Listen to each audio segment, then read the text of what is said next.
حصل في منطقة الاعتصام ليس لأي فرد من المؤسسة أو من أعضاء المجلس العسكري، كل أعضاء المجلس العسكري ليس لديهم أي علاقة بهذا الأمر. نحن على علم بذلك ودراية وتأكد، وما حدث تحقيق جاري لأجله، لكن أنا على ثقة أن كل أعضاء المجلس العسكري ما في دول، لا في دول وجه ولا في دول خطط ولا في دول نفذ.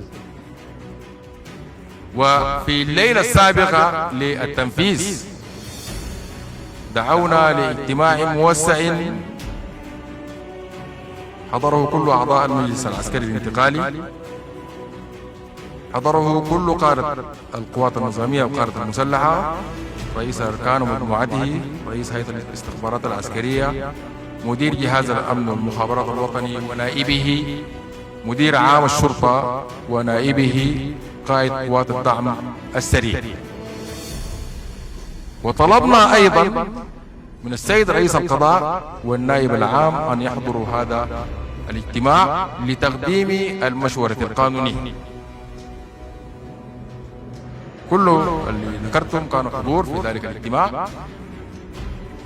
أخذنا الاستشارات القانونية اللازمة في كيفية التعامل مع مثل هذه الظروف في هذه المنطقة الحساسة، وشاكرين سيد رئيس القضاء وسيد النائب العام قدموا لنا الاستشارات اللازمة ثم خرجوا.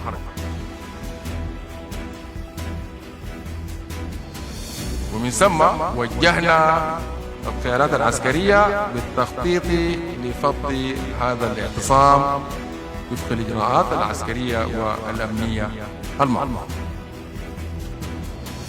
القيادات العسكرية ذهبت ووضعت خطتها ونفذت، وحدث ما حدث.